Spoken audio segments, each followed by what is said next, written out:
बिस्मिल्लाहिर्रहमानिर्रहीम। अस्सलाम वालेकुम नाजरीन, मैं हूं मोहम्मद बिलाल। आप देख रहे हैं बिलाल कांजू ऑफिशियल यूट्यूब चैनल।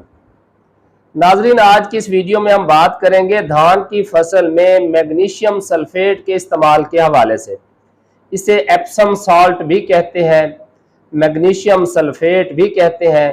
अगर आप पंसारियों से जाके डिमांड करेंगे तो वो अक्सर इसे मैग सल्फ के नाम से जानते हैं।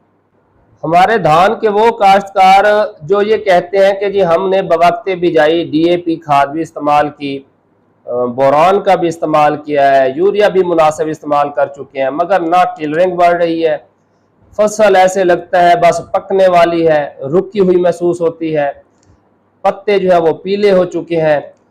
तो ऐसी सूरत में कोई ऐसा इलाज बताया जाए कि खर्चा जितना मर्जी हो जाए मगर फसल हरी भरी हो जाए और एकदम चल पड़े।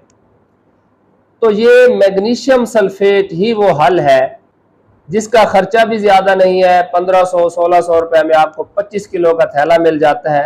कैसे आपने मंगवाना है ये मैं कॉन्टैक्ट नंबर भी आपके साथ शेयर कर देता हूँ। तो ये अगर आप 10 किलोग्राम फी एकड़ के हिसाब से धान के अंदर आपने 1-आधा इंच पानी खड़ा करना है, इसको 10 किलो को मिट्टी के अंदर मिलाना है और छटा कर देना है।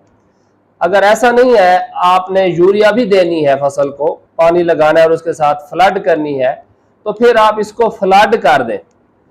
आपने अगर फास्फोरस देनी है, मसलन डीएपी देनी है या एमएपी देनी है या नाइट्रोफास देनी है, तो उसके साथ मिला के भी इसे फ्लड किया जा सकता है। अकेला इस्तेमाल करने का मैं इसलिए कह रहा हूं कि आपको पता चले कि आया ये यूरिया के रिजल्ट्स हैं, फास्फोरस के हैं या किसी दूसरी खाद के, या मैग्नीशियम सल्फेट ने वाकई रिजल्ट दिए हैं। तो इसीलिए और कोशिश करें, वैसे तो बिजाई के बाद जब हम कद्दू करते हैं उस वक्त अगर 10 किलोग्राम दूसरी खादों के साथ मिला के आप छटा कर दें तो बेहतर है। अदरवाइज शुरू के जो 25-30 दिन है उस दौरान अगर आप इसको फ्लड कर दें तो ज्यादा बेहतर है। वैसे फसल की किसी स्टेज पर भी जब कमी जाहिर हो, यानी जैसे मैंने आपको बताया कि पत्ते पीले होने शुरू हो जाते हैं, टिलरिंग रुक जाती है, पौधे का जो है वो ग्रोथ मुतासर होती है, फसल पक्की पक्की सी नजर आती है, तो ये इस्तेमाल किया जा सकता है।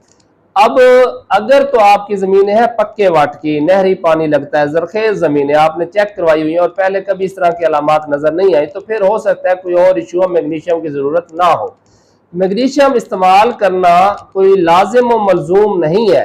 जो कच्चे वाट की ज़मीनें हैं या जहाँ पर जो है वो ट्यूबवेल का पानी लगता है वहाँ पर तो शायद आपको मैग्नीशियम इस्तेमाल करना चाहिए, लेकिन जो बहुत ज़्यादा पक्के वाट की ज़रख़ीज़ ज़मीनें हैं वहाँ पर इसके बगैर भी काम चलाया जा सकता है। लेकिन अगर इस्तेमाल करेंगे तो इसका नुकसान कोई नहीं है। यानी आप यूँ समझ लें कि अगर आप 25 किलोग्राम का एक थैला किसी एक फसल में बवक्ते बिजाई जमीन तैयार करते वक्त डाल दें तो फिर पूरा साल डालने की जरूरत नहीं है, शायद उससे अगला साल भी आपका काम चल जाए। अब ये काम कैसे करता है कि हमने मैग्नीशियम डाला तो उससे फसल हरी भरी ऐसे लगेगा जैसे हम ना कोई बीमार पड़ा होता है उसे ड्रिप लगाते हैं कि आर्जी तौर पर तो इसे रिकवर करें और वो फौरी ठीक हो जाए और फिर बाद में ट्रीटमेंट चलती रहेगी। तो मैग्नीशियम डालने से यकदम एक हफ्ते के अंदर अंदर आपकी फसल ऐसे हो जाएगी जैसे इसे कोई बीमारी थी ही नहीं, जैसे इसे कोई कमी थी ही नहीं। वो कैसे?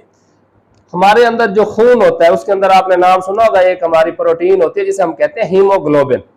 इसका जो दरमियान वाला जो आइटम होता है, इसका जो दरमियान वाला एटम होता है वो कहलाता है आयरन, फौलाद।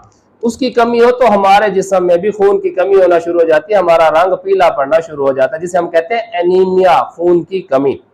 बिल्कुल इसी तरह जो पौधे के अंदर प्रोटीन है क्लोरोफिल, उसका जो सेंट्रल आइटम होता है वो होता है मैग्नीशियम। तो जब पौधे में मैग्नीशियम की कमी हो, यानी जमीन के अंदर अगर मैग्नीशियम की कमी है तो क्लोरोफिल कम बनता है जिससे पिलाहट आना शुरू हो जाती है। इसको हम नाम देते हैं क्लोरोसिस, पौधे के अंदर क्लोरोफिल की कमी। तो जब हम मैग्नीशियम सल्फेट डालते हैं तो इससे क्या होता है, क्लोरोफिल वाफिर मिकदार में बनता है। और आपको पता है क्लोरोफिल वाफिर मिकदार में होगा तो फोटोसिंथेसिस, जो पौधे सूरज की रोशनी से अपनी खुराक तैयार करते हैं, ज़ियाई तालीफ जिसे हम कहते हैं, वो वाफिर होगी। जब खुराक वाफिर होगी तो अल्टीमेटली ग्रोथ भी बेहतर, टिलरिंग भी बेहतर और पौधा भी लश ग्रीन हो जाएगा। अच्छा, अब कुछ दोस्त ये पूछते हैं कि इसमें और क्या क्या है। इसके अंदर 12.5% तक सल्फर भी मौजूद है, यानी आपको अलहदा से सल्फर भी इस्तेमाल करने की जरूरत नहीं पड़ेगी। 12.5% से मुराद कि अगर 25 किलो का एक थैला है तो उसमें से 300 3125 ग्राम आपको सल्फर मिलेगी, यानी तकरीबन 3 किलो सल्फर मिल जाती है।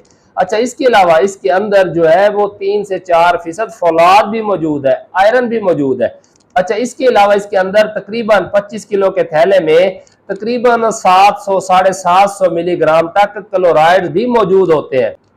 अब इसकी जो मैग्नीशियम कंटेंट है वो हम मुख्तलिफ तरीकों से जाहिर करते हैं, यानी अगर आप बात करेंगे मैग्नीशियम ऑक्साइड की तो ये तकरीबन 16% होता है। अगर आप बात करेंगे मैग्नीशियम सल्फेट की तो ये 99.5% पाया जाता है।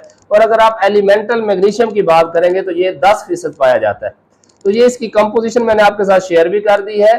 और अगर आप में से कोई दोस्त इंटरेस्टेड है, इसके रिजल्ट्स इवेल्युएट करना चाहते हैं, इस्तेमाल करना चाहते हैं, तो मैंने नंबर भी शेयर कर दिया है और आप इनसे मंगवा भी सकते हैं। लेकिन एक बात जरूर कि अगर आप दोस्तों ये तमाम प्रैक्टिस करते हैं और इसके अच्छे रिजल्ट्स मिलते हैं तो आपने चैनल भी सब्सक्राइब कर लेना है और इस वीडियो को आगे फिर शेयर करना है, अदरवाइज आपने चैनल अनसब्सक्राइब कर देना है।